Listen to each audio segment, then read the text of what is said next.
please stand for the Pledge of Allegiance, followed by the South Carolina Pledge.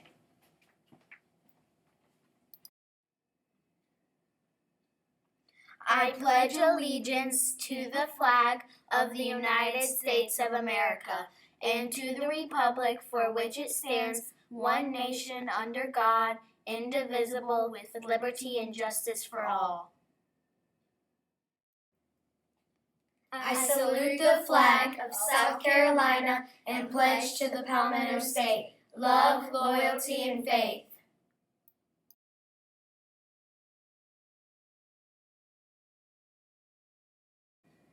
You may now be seated. Please pause for a moment of silence.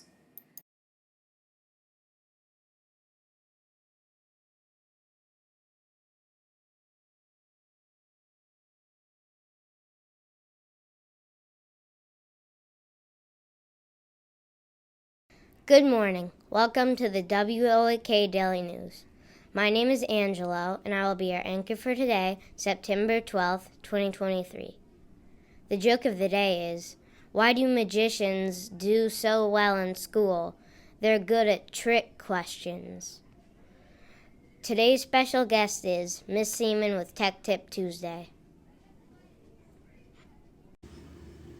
Good morning, everyone. This is Miss Seaman, and for today's Tech Tip Tuesday, I'm going to show you how to create some animations in Keynote. So I'm in the Technology with Miss Seaman course. At the top of the course where it says Challenges, and students, you can scroll down to the 30 days of animation. And when you click on it, it's going to take a minute to load. We're going to wait till the share button in the upper corner turns white, and then you can share it out to Keynote. So once you get to Keynote, remember, friends, that before you can do anything, you need to click the edit button, and that will open your tools across the top. So for this challenge, there are different pages that asks you to make objects move. So for instance, for this one, frogs jumping in the swamp, I need to start with a frog. So I'm going to go to my shape tool, and I'm going to go to the search button and type in frog. Here we have this cute little frog. So I'm going to move him over here. Then I'm going to click on the paintbrush and change the color of that frog. Now to make him jump in the swamp, I'm going to click on him and then click animate.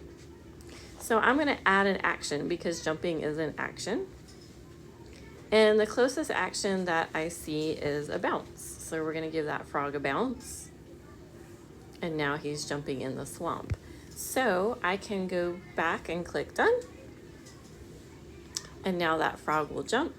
I can add another frog, change his color to a different color, maybe even make it a gradient frog if I wanted to, just to make it kind of fun. So there's this frog.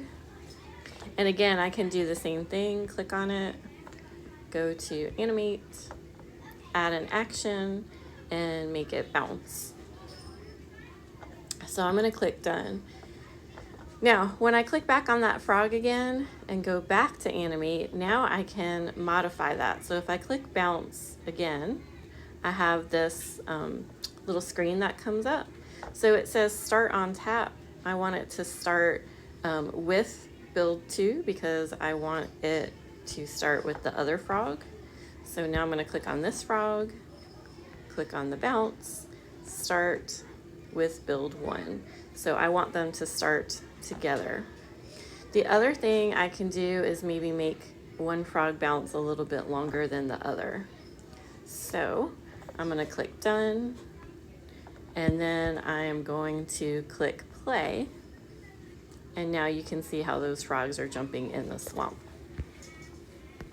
So another challenge is a rocket landing on the moon. So I can go back to my shape tool, get a rocket, change its color. We'll make it pink for today. Make it a little bit bigger, and I want it to land right there. So this time when I click animate, I'm gonna build in because I want the rocket to come in and land. So I'm actually gonna use the squish because I think that one's kind of fun. It bounces the rocket. So I'm going to click done. I'm going to click on the rocket again, go to animate, and click squish. I don't want it to start when I tap the screen. I want it to start immediately after the transition. So I'm going to make that change. Again, I can change how long it makes that motion if I want to. So I'm going to click done. And then here's one last one that I'm going to show you. So a hole in one. I'm going to choose a ball. So I'm going to search for a ball. I'm going to use this one. And I'm going to change the color to gray and make it smaller so that it looks like a golf ball. I'm going to move it over here on the screen so that it's half off the screen. And then I'm going to click on it. I'm going to animate it. I'm going to add an action. And this time I'm going to create the path. So when I create a path, I can have it fly in and I can choose what the path of that ball looks like. So there it is going into the hole. You can see what the path of that ball is going to look like. I'm going to click done. And then click done again. I want this ball to disappear when it falls into the hole. So I'm going to go back to animate and on build out. So this is going to be at the end. I want it to disappear. So I'm going to go ahead and click done. Click that ball. Go back to animate. Click my disappear. And again, I don't want it to be on tap. I want it to be after build one. So build one's going to make it bounce, and then it is going to disappear. So I'm going to go back to my first page, click play. Here's my frogs jumping. I'm going to click to go to the next screen. There's my rocket. I'm going to click to go to the next screen.